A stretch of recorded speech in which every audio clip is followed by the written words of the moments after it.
Hi there, welcome back everyone. I hope you are doing amazing. I hope you are doing as good as I am. And we are ready and prepared to get our next team on the show and present their game. And yeah, once again, a reminder: check out the ProtoPlay website to vote for your favorite game and the team, and use the hashtag ProtoPlay on Twitter or any social media. And yeah, advertise the stream to give your game some exposure. And yeah, any other links you would like to access easily, find the panels below. You'll find the panels below quite useful. Just click on any of them and it's gonna take you to desired destination. Okay, without further ado, let's go. Next team up is Fat Pigeon Games. Hello, hello.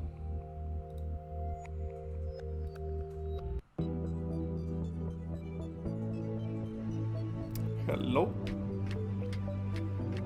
Oh, it seems we we might have to wait a second for our interviewee.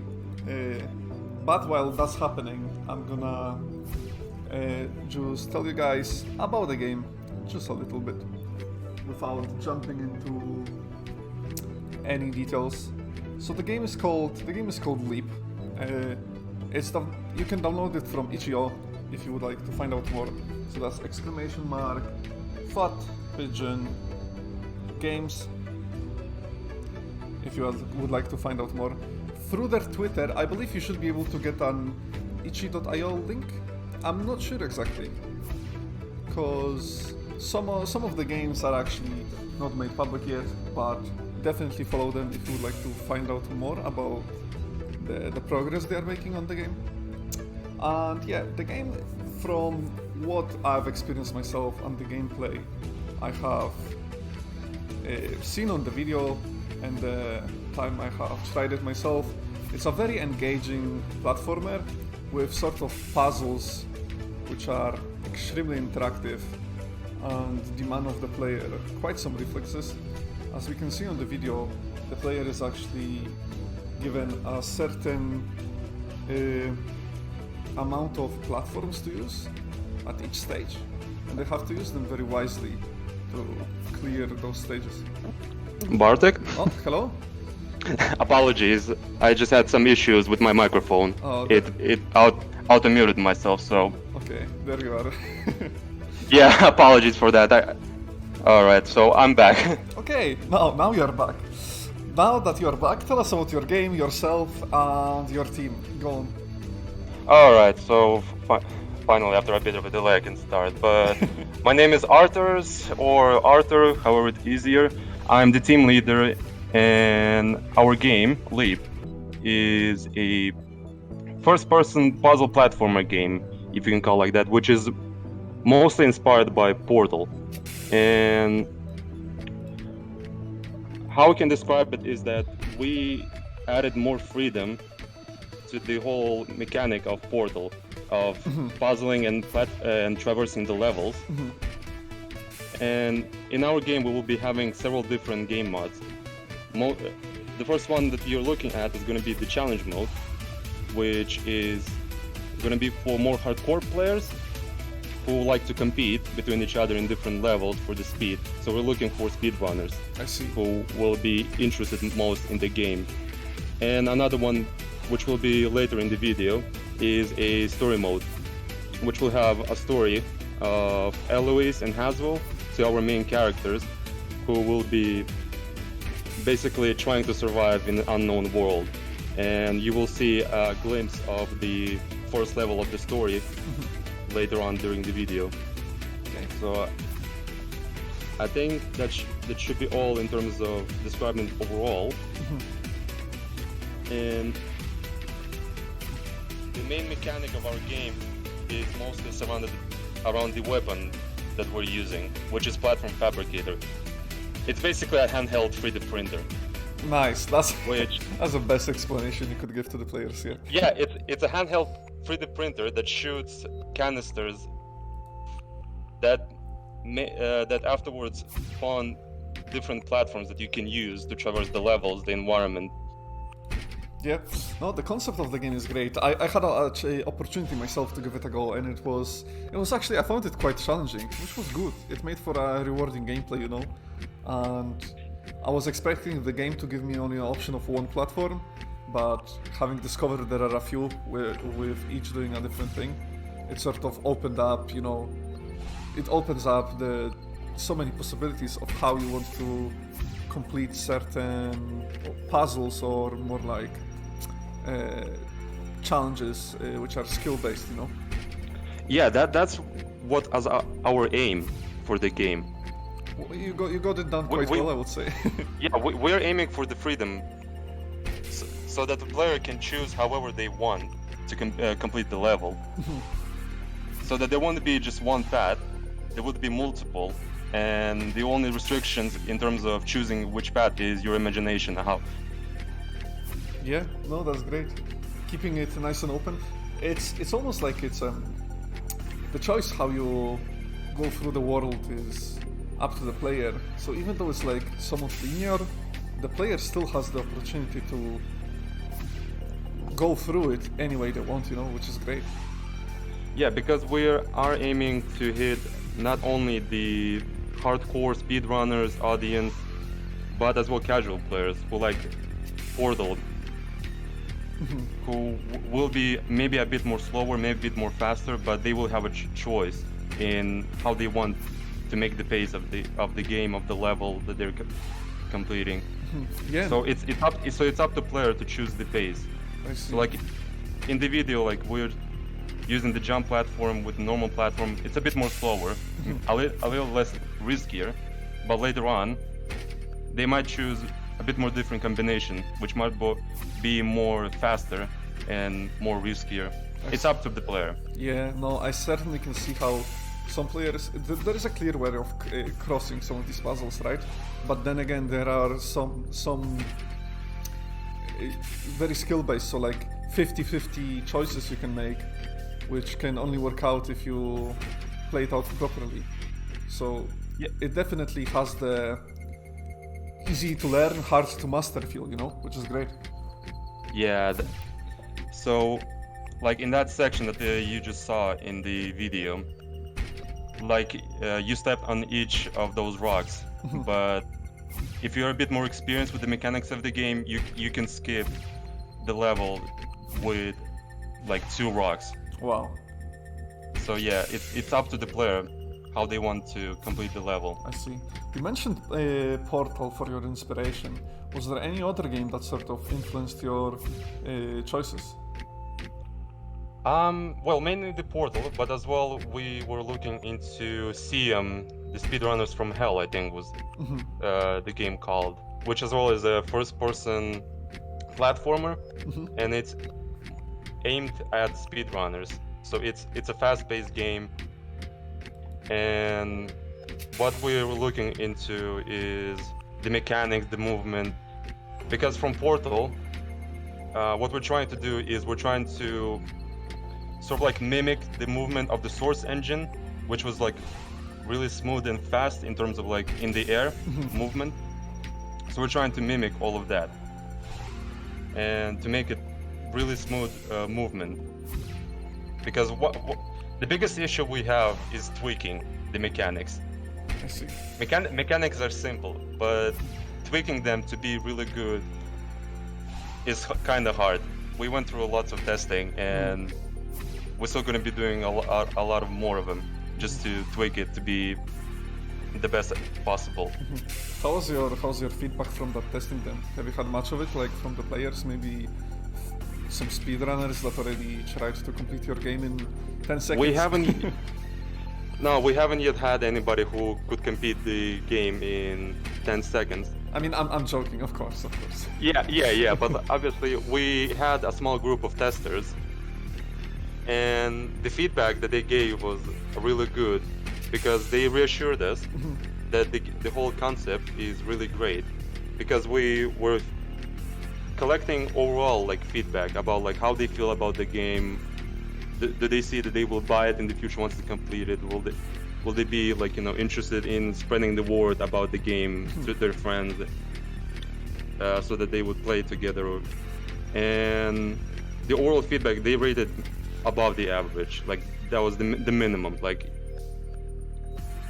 That's awesome. in the current state, which was the best thing. But considering that it's early in development, it's only like 2 months of development, and we're planning a year to develop the game. I'm pretty sure we will be getting higher score. Yeah, I mean your game guys is looking very good for 2 months of work. You have a clear concept and you have very simple mechanics on top of which you just have to build up on, which is great.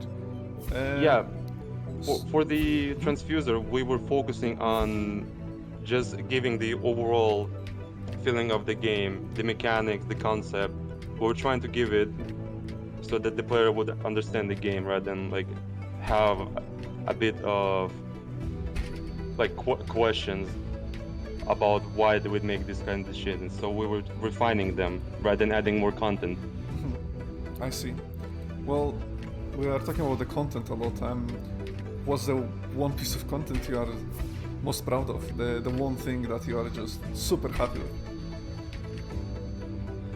I'm pretty sure it's gonna be the levels, like the first level, the cave one that we showcased.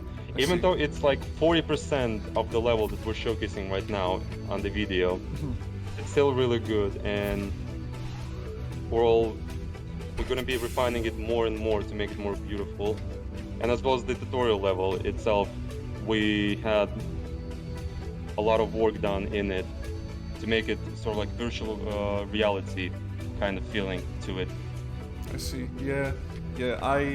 When I tried the game, it has quite the almost like Matrix kind of feeling, because you have the background is actually moving alongside of the player, so it feels like you are in this strange space of just cyber world, you know?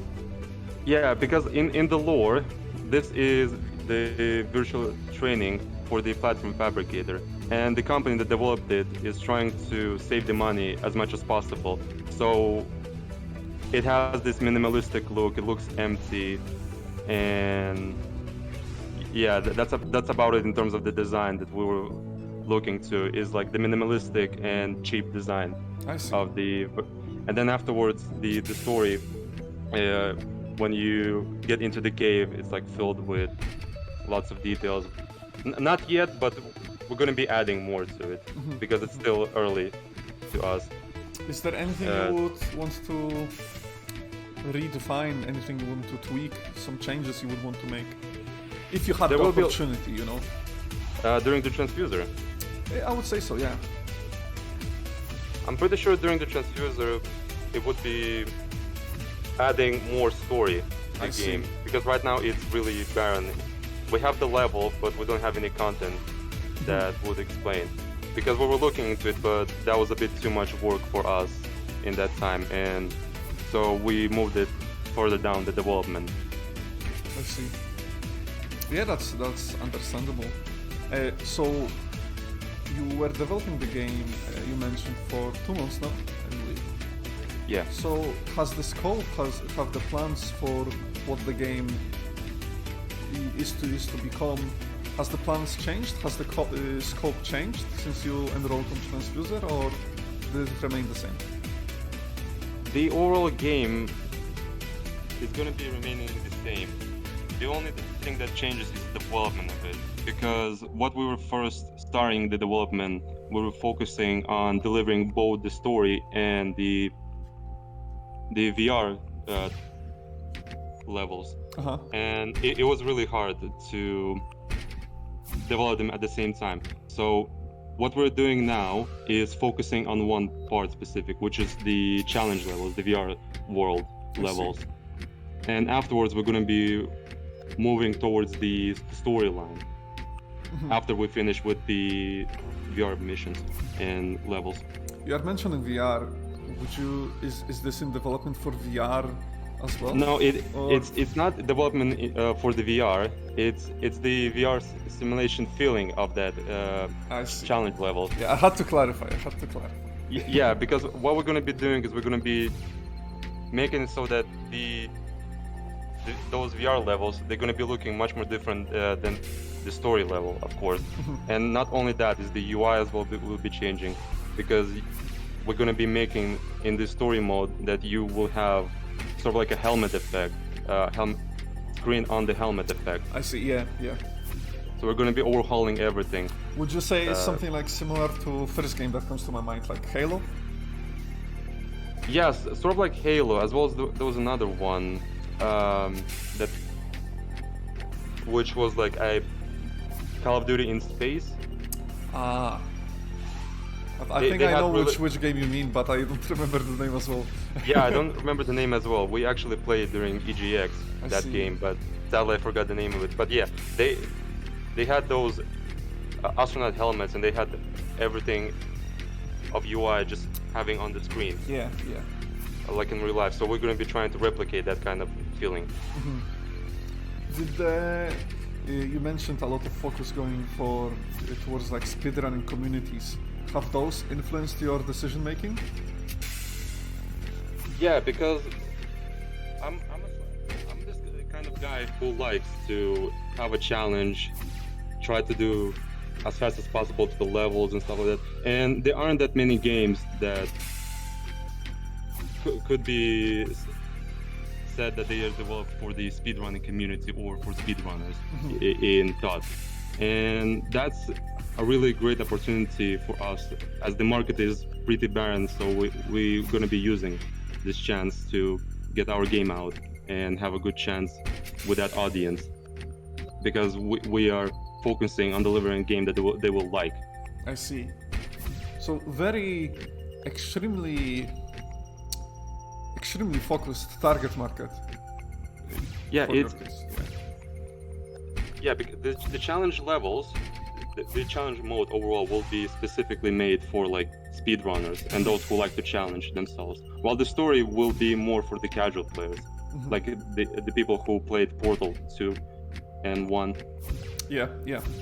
I think once you start adding that lore in, there is gonna be much more impact on wanting to see what's beyond this puzzle that player has to cross. I feel like it's gonna give more incentive to want to complete the level, which I think will really just enhance the gameplay.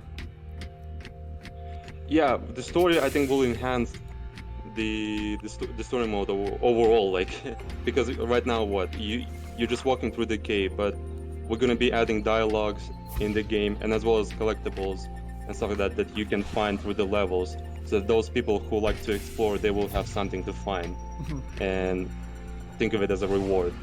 And that will give not only like a small reward of accomplishments, but as well as more information about the world, the lore, and more stuff to our characters to talk about. Yeah, since now we are on the part of expanding the game, what's your ambition? What's the long-term plan, whether it's for this game or just for your Fat Pigeon Games studio? So the overall plan for the Fat Pigeon game is to be a studio. As in, like, we're graduates, we want to work in game industry. So if we cannot find a job, why not create our own workplace? Yeah. And we want that to happen. So for the leap, we're planning for 1 year development to finish the story mode and the challenge levels. So in the story mode, we'll have 8 levels, and the gameplay should be around 8 hours, 8 to 10 hours with replayability value. The challenge levels, we will have more than 20 on the release, and we will be keeping adding more and more. And after the release, we're planning to have a year of updates, because what we want to do is we want to have this game live longer than one playthrough. And that's overall idea of our games that we want to make, is that they will have replayability value above the 1 or 2 playthroughs.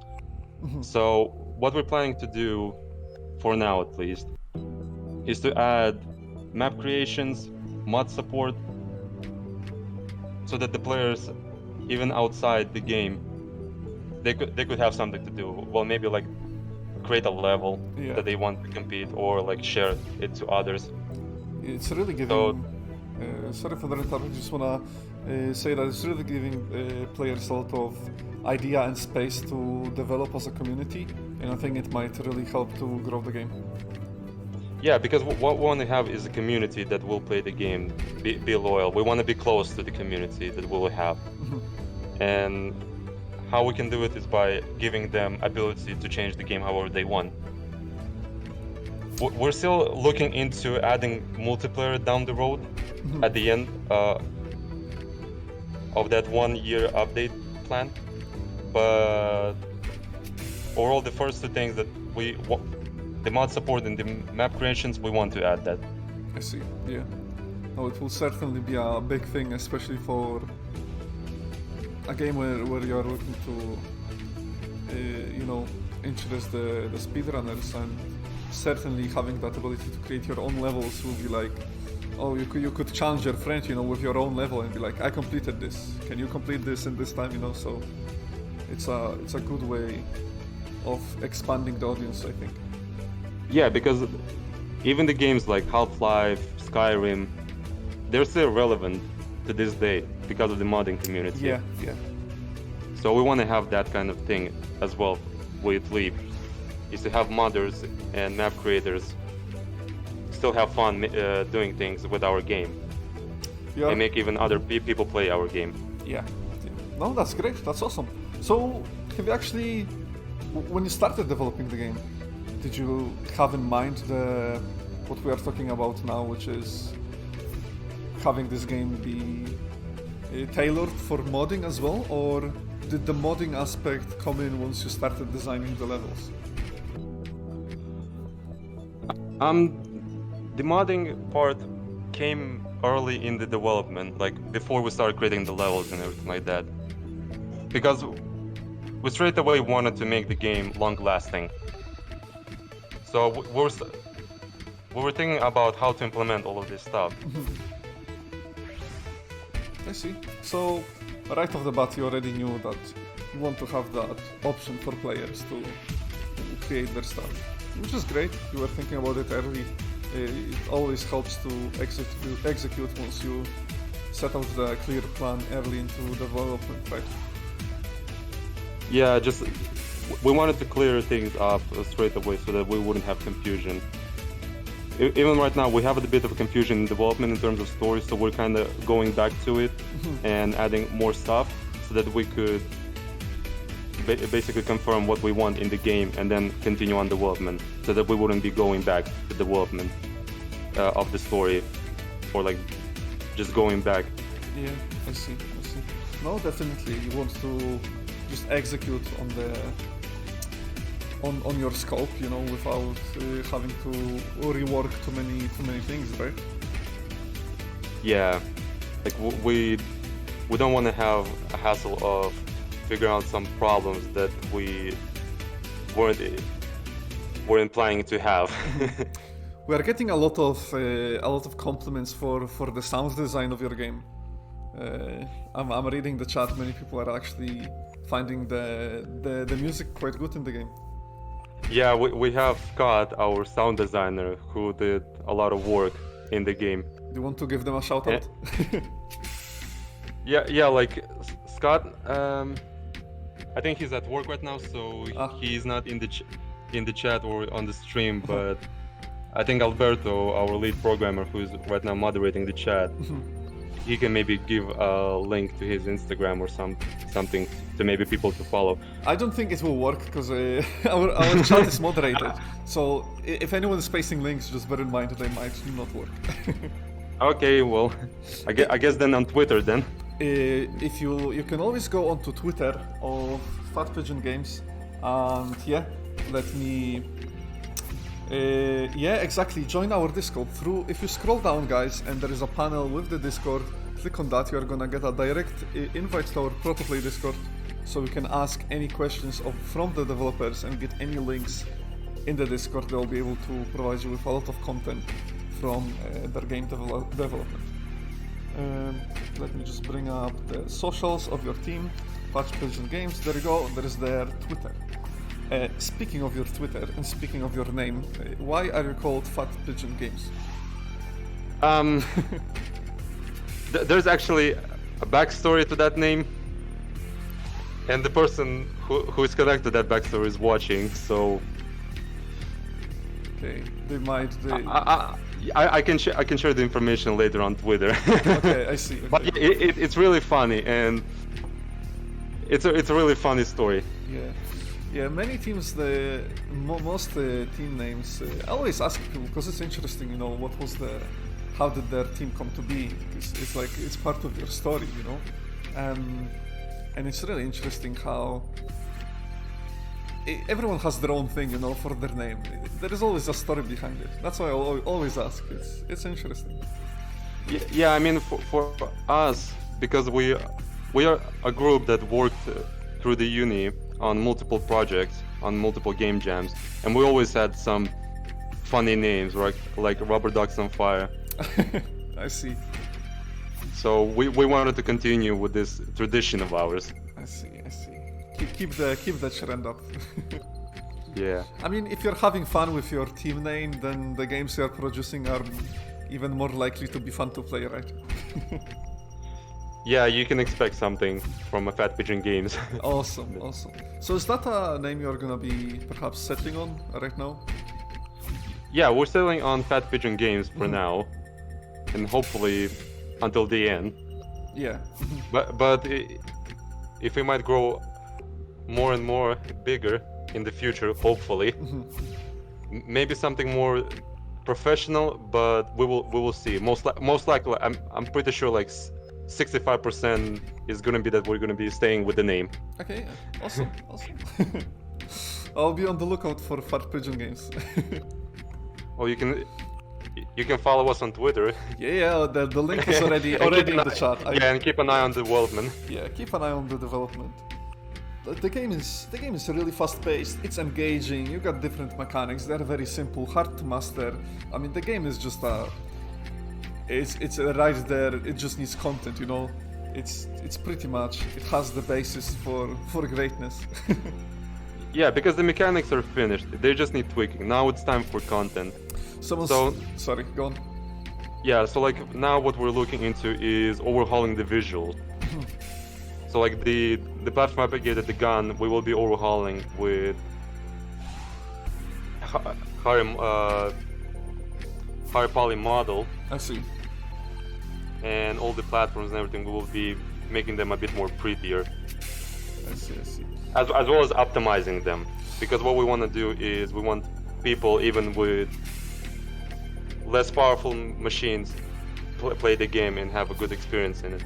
Yeah, you're making it very accessible. It almost takes me back to the days. I haven't experienced much of the old Counter-Strike, but I know there was this. Not sure if all of you guys know, but there was the surfing in the days of Counter-Strike 1.6, where you would surf on the level. It kind of takes me back to that, because that was extremely accessible as well. That game could run on anything, you know. So. Yeah, and I mean, like, we would like to have surfing like in Source Engine, but I'm pretty sure it's going to be a really hard task for implementing that in Unreal Engine. Yeah. No, but it's great to see how accessible you're making the game. So, yeah, very well done with that. Thank you. Well, Yeah. Everybody did a good job. Oh, and there is all of the creators of Leap that just flashed on the screen, and Yeah. with that in place, we're gonna start finishing up. So, anything you wanna add? Anything we haven't touched on that you wanna talk about? I'm pretty sure I covered everything that I wanted to say, like the future of the game, what we're planning to add, and the development. I mean, the only thing that I might add is that we're looking into releasing the game on Steam Early Access in like spring of the next year. Okay, spring of the next year. Leap. Yeah, we're gonna be looking Okay. we're gonna be looking into releasing that on Steam Early Access so that we would get more feedback from players. I see. Yeah, that's extremely And- important. Yeah, and overall, I think that should be all that I wanted to cover. That's wonderful. It was amazing to have you for the interview. It was my pleasure to discuss your game. Thank you for all the insights as well. It was very informative. Any shout out you want to give to your team? Anyone? Well, I guess everybody. Rahib, Sahil, Alberto, Scott, Binhout.